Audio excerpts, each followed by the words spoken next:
Hello दोस्तों, welcome to my YouTube channel daily six. दोस्तों आज हम बात करने वाले हैं मिनरल की, जिन्हें बोला जाता है खनिज पदार्थ। हमारा जो शरीर है वो खनिज पदार्थ कहाँ कहाँ से प्राप्त करता है, क्योंकि देखो कुछ खनिज पदार्थ ऐसे होते हैं जो धरती से प्राप्त करे जाते हैं, लेकिन जो हमारे शरीर को ज़रूरत है वो तो धरती से प्राप्त नहीं हो सकते ना, वो तो हम खाने पीने से प्राप्त करेंगे। तो आज इनके बारे में हम बात करने वाले। तो आइए आज का लेक्चर शुरू करते हैं। यहाँ पे मैंने खनिज लिखा है, यहाँ पे इनकी दैनिक मात्रा लिखी, ये स्रोत लिखे, ये कार्य लिखे कि इनके क्या क्या कार्य होते हैं। तो देखो सबसे पहला जो खनिज पदार्थ है वो है सोडियम।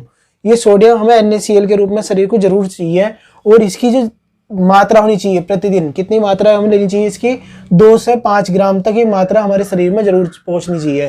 और नमक, मछली, मांस, एग यानी कि अंडे और मिल्क से ही हमें प्राप्त हो सकता है।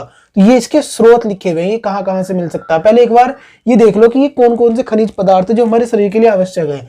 जैसे सोडियम हो गया, पोटेशियम, कैल्शियम, फास्फोरस, लोह, आयोडीन, मैग्नीशियम, जस्ता, तांबा, कोबाल्ट। इसमें से अगर एक की भी कमी हो तो शरीर में कमजोरी सी फील होने लगती है, थोड़ा सा मतलब बीमार सा होने लगता है इंसान। तो देखो यहाँ पर पेशियों, सोडियम जो है ये पेशियों के संकुचन के लिए अत्यंत आवश्यक है।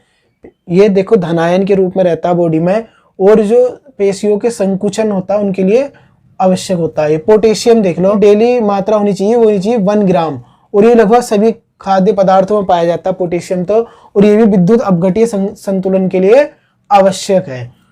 तीसरा है कैल्शियम। कैल्शियम हमारे बॉडी के लिए बहुत ज़्यादा जरूरी है, क्योंकि हड्डियों के लिए बहुत ज़्यादा इसकी ज़रूरत पड़ती है, और 1.2 ग्राम लगभग डेली मात्रा इसकी शरीर में हमारे पहुंचनी चाहिए।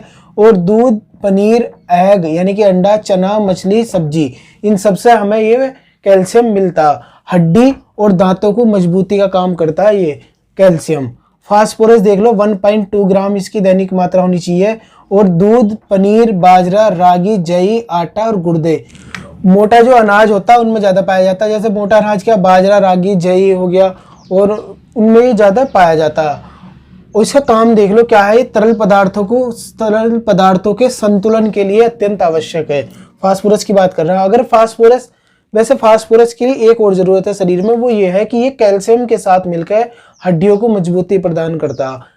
तो याद रखना फास्फोरस। लोह अयस्क कह रहे हैं, लोह देखो आयरन हमारे शरीर में लगभग, जो लड़के हैं उन्हें रोज 25 ग्राम लेना चाहिए, और जो लड़की हैं उन्हें 35 ग्राम लेना चाहिए।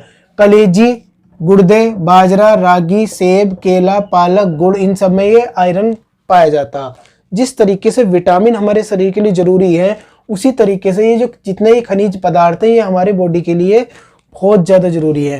देखो ये क्या करता है, आयरन RBC में जो रेड ब्लड सेल हैं उनमें हीमोग्लोबिन बनने के लिए हेल्प करता है ये। नेक्स्ट है आयोडीन हमारी जो दैनिक मात्रा लगभग 20 ग्राम हमें आयोडीन लेना चाहिए, और ये आयोडीन नमक से, मछली से, हरी सब्जियों से मिलता।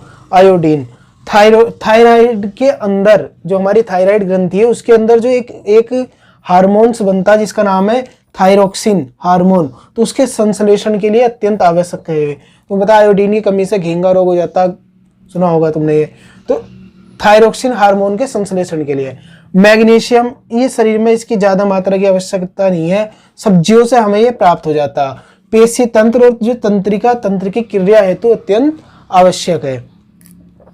जस्ता, ये यकृत और मछलियों से प्राप्त होता है, ये इंसुलिन के कार्य के लिए आवश्यक है। तांबा देख लो, ये इसकी मात्रा भी थोड़ी बहुत ही चाहिए, अत्यल्प लिखाना है यहाँ पे। मांस, मछली, यकृत और अनाज, इनसे ये प्राप्त होता तांबा। हीमोग्लोबिन और अस्थियों के निर्माण के लिए अत्यंत आवश्यक है। नेक्स्ट है कोबाल्ट।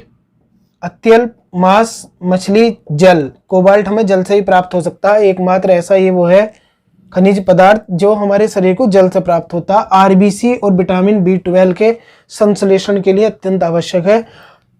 देखो ये जो खनिज पदार्थ हैं ये, इनकी अकेले में भी जरूरत है। कुछ ऐसे खनिज पदार्थ है जो आपस में मिलकर, जैसे मैंने बताया फास्फोरस कैल्शियम के साथ मिलकर हड्डियों को मजबूती देने का काम करता।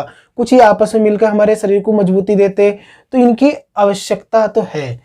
तो ये मैंने तुम्हें बता दिया, सोडियम, पोटेशियम, कैल्शियम, फास्फोरस, लोह, आयोडीन, मैग्नीशियम, जस्ता, तांबा, कोबाल्ट। इनका स्रोत बता दिए, इनकी मात्रा बता दी, और क्यों जरूरी है ये भी तुम्हें बता दिया। तो दोस्तों आज का लेक्चर तुम्हें कैसा लगा, अगर पसंद आता तो लाइक करना। मिलते हैं फिर नेक्स्ट लेक्चर में, तब तक के लिए थैंक्स अ लॉट। जय हिंद।